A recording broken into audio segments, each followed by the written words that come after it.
I remember the day when we walked.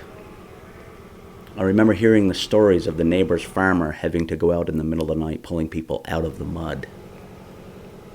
So mud season is nothing like they used to be. What's different is the expectation of the public during mud season. That is what's changed the most. People accepted walking when I was a kid. They parked and they walked. They might have been upset, but they accepted it. They knew that was the part of life where we live. Today is different. From Vermont Public, this is Brave Little State. I'm Sabine Pooks. And this is Keith. I'm Keith Gadapee, and I live in Danville. And where are we right now? We're at the town garage. Keith Gadapee has lived in Danville his whole life. His father was a road foreman. His brother was a road foreman. And Keith, too, is a road foreman for the town of Danville, which, by the way, has more dirt roads than any other town in Vermont. You might remember Keith from a previous episode we did back in 2022 about mud season. Keith told me he heard from a lot of people after that episode aired. So, I didn't ask you. Yeah. Why do people love that interview so much? In case you didn't catch that, Keith asked why people love that interview so much.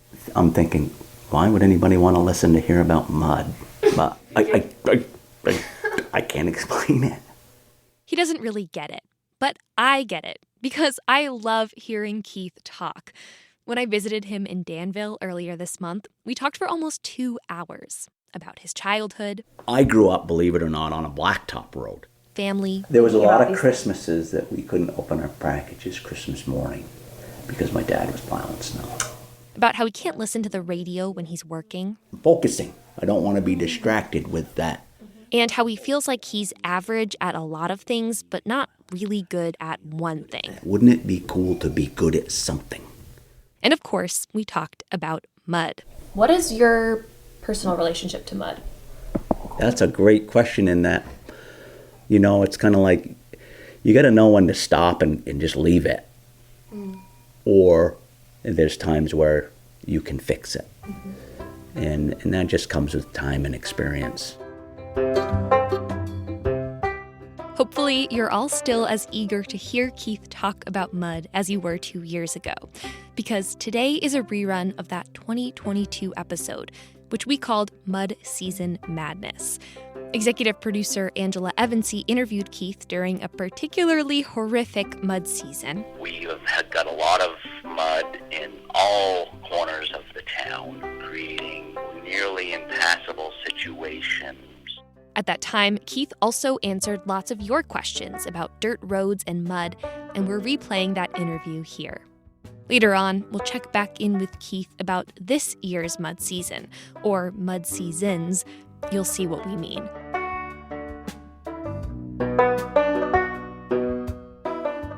Brave Little State is a proud member of the NPR network. Welcome. When we come back, Angela and Keith. So, yeah, I've got a list here in front of me, and we'll just go through, and I'll share the listener question, and I'd love to get your take on it. Sure. All right. The first question comes from Jeffrey Bach. My name is Jeffrey Bach. I live in Craftsbury, and my question is, why are so few roads in rural Vermont paved? Well, that's a great question. I think it all comes down to, the objective of the town. Whether or not they feel that the traffic level is high enough to warrant a paved road. I think that has a lot to do with it. But I also think, Vermont is known for its backcountry roads, and that alone is also maybe keeping more roads gravel in Vermont and less paved roads. So, yes, speed is always a factor, but the use, the traffic volumes, things like that, I think plays a bigger portion of it. Of course, cost does as well. Yes, and we definitely have some questions later on about costs. But for now, moving on to some questions specifically about mud season. Hello, this is Michelle Morris from Jericho, and I'm wondering, what is it about Vermont's soils and climate that make our roads so prone to frost heaves and tire-swallowing muck during spring mud season? So in Danville, and that's what I can speak about the most, our soils are very clayey and have a lot of silt and loam and things like that are not good road-based material. And so, unfortunately, this creates water-holding material that, when frozen, obviously expands and ice builds. And when that material thaws, because there's so much water and under the road and it can't escape through the ice, the water has to come up. And the water comes up, and of course then we travel on it, and it turns the road to very muddy situations. So the freezing and thawing, and the fact that there's a lot of water in the roadway that is frozen, this creates the mud in the spring when it thaws. Mm-hmm. A similar question. Ellen Starr wrote in and asks, "What can we do about the roads in Vermont? Isn't there a technological solution to our horrific potholes at this point?" Well, I mean, yes and no, and I always call it kind of battling Mother Nature. She throws us a lot of curveballs to try to hit, and sometimes it's a little overwhelming. I mean, yes, the answer is yes. There are many different aggregates that can be used in some situations, but, since the beginning of roads, there's been mud and there's been potholes. If we choose to live on these gravel roads, we've got to expect that, because a lot of times Mother Nature gives us a challenge to make roads perfect all the time. Mm-hmm. Do you think there is such a thing as roads that can be perfect all the time? Absolutely not. And we can talk about paved roads as well as gravel roads, is that the freeze-thaw situation in the soils in Vermont, there can't be a road that's perfect all the time due to either those things or just, the traffic. Things wear out. Yeah. Well, our next question comes from Coco Mosley. She has been a question asker in the past for a question about the pros and cons of heating with wood. But today, Coco asks, "Hello, this is Coco Mosley from Lincoln, and I'm wondering how potholes and washboards form. What's the science behind these unique architectural features on our roads?" I think there's several things that play the part of causing potholes and causing washboards. Obviously the freezing and thawing at different rates in different areas of the road are going to create, swells and sags as things thaw out. So that definitely plays a part in it too. I think another thing that plays a big part of it is the water, whether the water is staying on top of the road as cars drive through it. And every time a tire hits this little sag in the road, it creates a huge amount of force pumping the water out of the sag and bringing fines with it, creating the hole to get slowly deeper and deeper and deeper as more cars go over. So that definitely plays a factor in it too, is traffic amounts. And then as far as washboards, we see washboards a lot in the summertime, dry washboards, I call them, where, traffic is going down the dirt road and the tire kind of is pushing the car along, trying to spin a little bit maybe and turn up and ruffle up the wear surface. And then the next car comes by and it makes it a little worse, even though there might not be any water in these washboards. It creates a little what I call a chatter. Quite often you see this going up a hill because the car, kind of spins its way up the hill and creates, once a little one starts, and then it gets bigger and bigger over time. All right, our next question is, I have a feeling you could probably give me a very long answer to this question or a short one. So let me play this question from Jackie. Hello, my name is Jackie Spain and I live in Wallingford, Vermont. My question is, How does Vermont maintain all these gravel roads? I'm surrounded by beautiful gravel roads that I walk on all the time, but it seems like they must be so much work. Smoothing out the ruts, filling in the gullies. How does Vermont do it? That's a great question. Obviously the town crews are geared up with equipment to maintain gravel roads. I think all towns are in the same boat in that, budgets are never big enough to support the aggregate that you lose in a season to keep them up as good as they could be. So there are hurdles financially. So I think the simple answer to that question is the towns are equipped and are geared up for the amount of highways that they have to keep some level of maintenance for these roads. We'll be right back.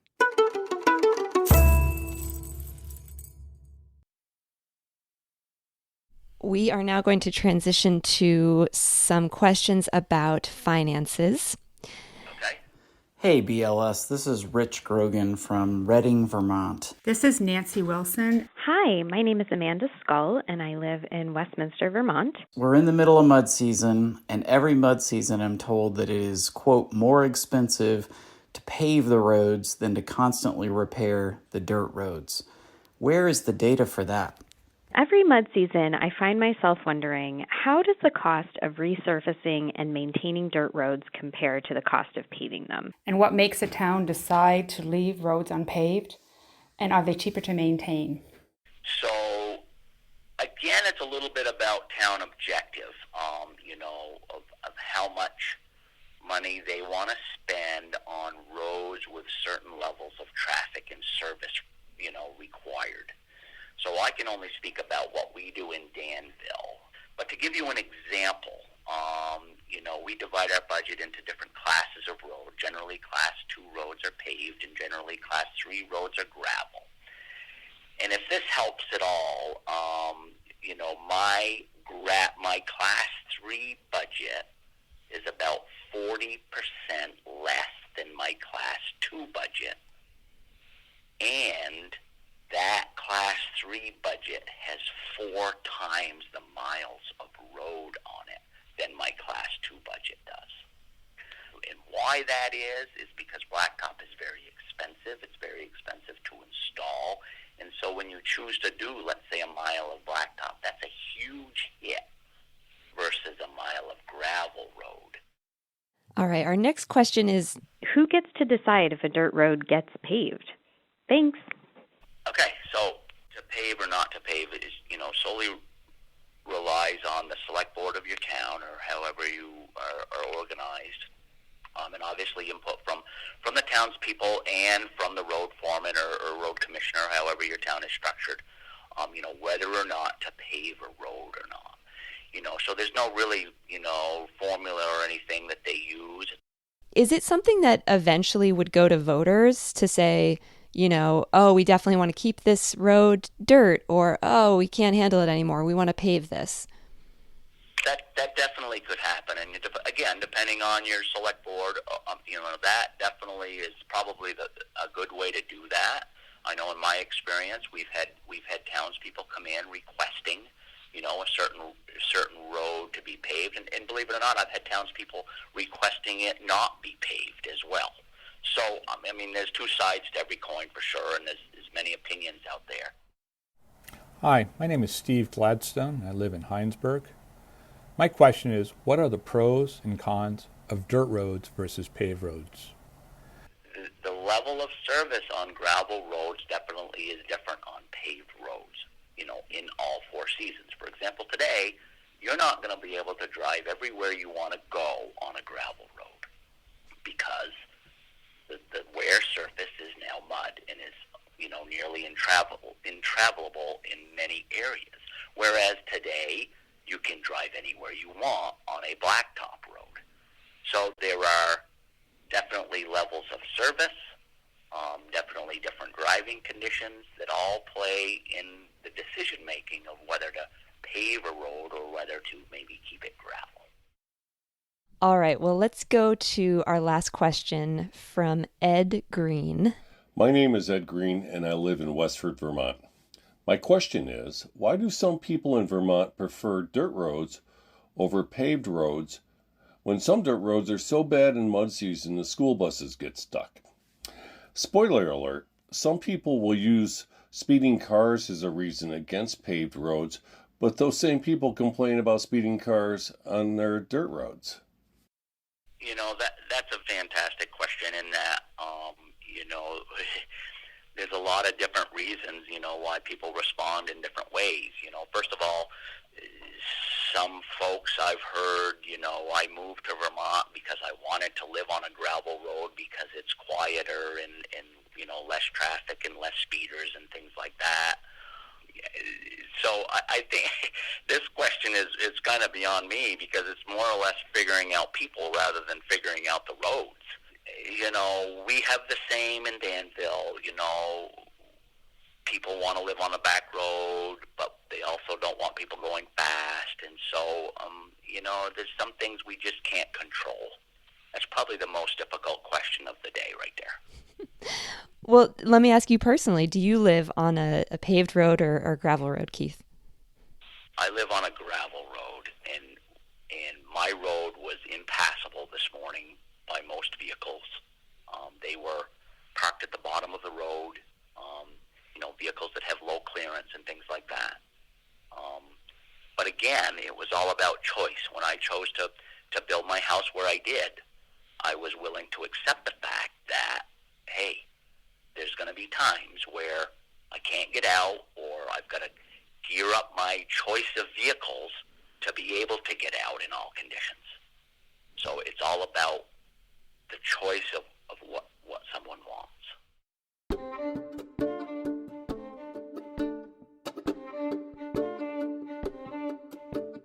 I think most folks don't understand what mud season means for a road crew or a town. When it snows in the wintertime, we can respond to that hazard by taking our snow plows out and plowing and sanding the road. Or if it's an ice storm, we can go out and sand. Or, if a tree comes down, we can go out and we can clean that tree up that fell across the road to get rid of that hazard. Mud season is way different than that. Think about how we fix mud. We take heavy equipment out on the muddy roads that weigh 30 tons, carrying gravel and stone to this desolate place that needs a load to fill in ruts or to fill in a soft spot. And to get to that spot, we might travel 3 or 4 miles to get to it on these soft roads. And if you can imagine a 30-ton truck traveling 3 or 4 miles to get to this spot, we're doing more damage getting to the bad spot than we would by not going. Mud season is the only season that our hands are kind of tied. So it's hard on the mind, it's hard on my guys because they want to make everything good. We all want the same result and make it travelable roads and make it decent for people to go. But there's some times, and this year is a prime example, when everything kind of fell apart all at once, where we can't respond to the hazard like people might think we can.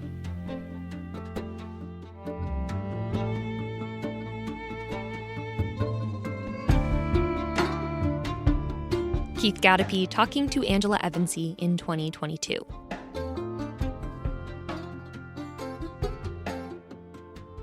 That year, you might remember, was a particularly bad one for muddy roads. What about this year? Yeah, we had several mud seasons this year, for sure. We're back in Keith's office in Danville. You'll hear members of his crew working in the background. I mean, we had many thaws this winter that caused mud season. A very strange year that way, in that we actually had to, do springtime work in the middle of the winter. So this year for us was costly in that, we had to buy aggregate and things that we don't usually buy in December, January, and February. We're usually buying them in March and April. Those frequent freezing and thawing cycles haven't just been a problem for Danville.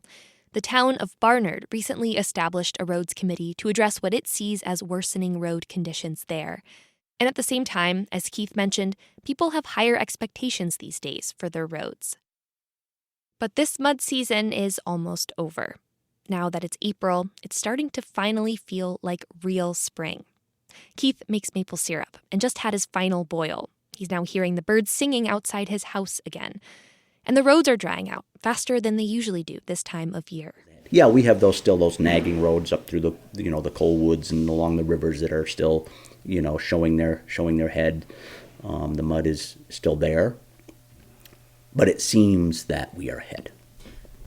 So when is mud season going to be over? And how do you know when mud season is over?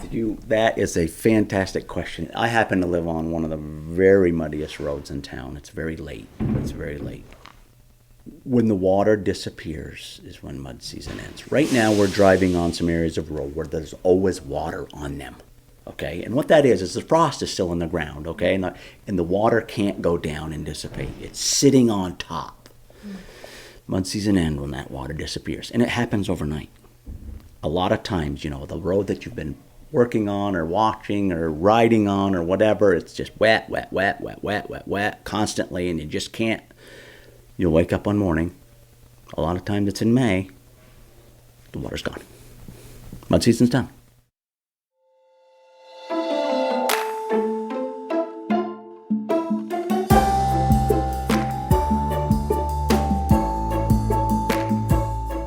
That was Danville Road Foreman Keith Gadapee. A massive thank you to Keith for talking to us again and answering more of our questions.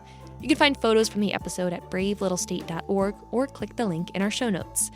While you're there, sign up for our free newsletter and ask a question about Vermont, our region, or its people that you want us to explore in a future episode. We're also on Instagram and Reddit at BraveStateVT. The original episode you heard was reported and produced by Angela Evansy.